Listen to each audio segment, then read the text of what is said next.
Hey everyone, it's Junes, and I understand this is a different video than usual, mainly because I only post Xbox clips, but I wanted to change it up a little.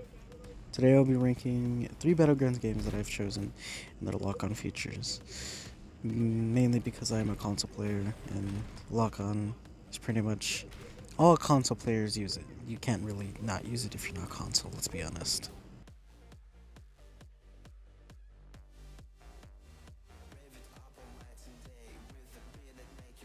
Now, for the first game in this ring, it's TSP, the Strongest Battlegrounds, or Saitama game. Now, the lock-on in this game is not the best, but it's also not the worst. It still does its job. Now, let's say you're fighting a pro player, and you try to dash behind them, and they already know how to, well, block. You're not really winning. Unless you know some crazy methods, or you're just a middle bot player, you're really not going to hurt them. Because if they know how to block properly, you're screwed. Lock-on doesn't really help much with skill, as more of just a helping tool. If you just rely on it too much, you're not going to really kill anybody. All you're going to do is just embarrass yourself. Now, if you know how to use it properly, by like moving your stick to the side while dashing and getting behind them, you will most definitely probably win most fights, because not many people know how to really counter it. And if you know how to side dash and stuff on console too, yeah, you're pretty much a pro. Honestly, I haven't even perfected side dashing. I don't even learn much. But yeah, honestly, I'd give TSB's lock on, let's say a 6 out of 10. Not the worst thing, but very easily counterable.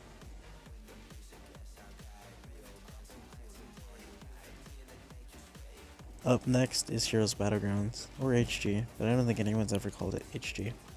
Honestly, the lock on in this game is pretty overpowered.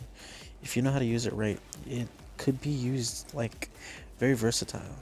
It has a 180 plus degree like lock on feature. So if you're not staring at somebody directly, but you know that they're coming, you could stand there and then wait till they come near and then lock on really quickly. It's because, well, it has like an omnidirectional like feel to it. Like, you know, when you lock onto somebody in front of you in TSB, it's just only in front of you. You could be like halfway turned and you could still lock onto them. I think that's the really good part about that. And it works well with side dashing. If you side dash and punch and lock on, you could eventually hit somebody. And honestly, it's probably one of the most overpowered lock-ons I think I've ever seen in this game, in Battlegrounds games.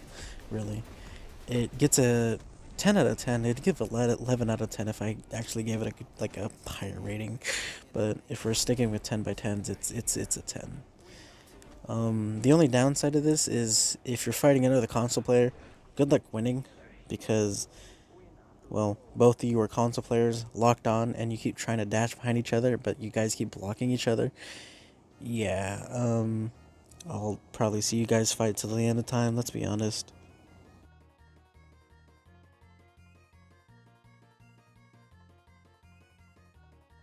Now, for the final game on our list, we will be going over Sorcerer Battlegrounds. Honestly, I don't like the lock-on in this game. It just feels janky to me. It feels a little... I don't know. It feels like TSBs, yeah, but without the actual... How do I say this? Actual movement features. You could lock onto somebody, move your joystick, and go behind them, and it won't feel really nice. And if they know how to block properly, you're not winning most of these fights. It just feels like more of an actual crutch. And relying on it too much can get you killed in most situations because people know how to fight this game. They're really good at it too. Although I haven't played this game much. I played it when it first came out where we had 5 M1s, but ever since it was changed it feels a little different now. As I stated, it gets a 4 out of 10 for me.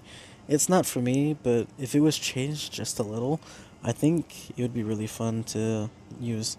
And also, it has a mobile lock-on.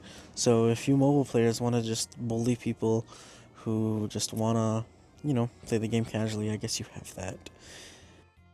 And that'll be it for today. Now, I understand there's probably many, many, many more Battleground games that probably use lock-on, and they might have a better lock-on than Heroes Battlegrounds in my opinion, but that's for next time. If you have any Battlegrounds games that you want to see their lock-ons, I suppose just put it in the comments. I will try to make a part 2 if I ever feel motivated to do like these types of videos again. I guess that's all. Thanks for watching, I suppose. I've had so many issues trying to record this video. This is like my 30 second take. I have like a horrible speech impediment.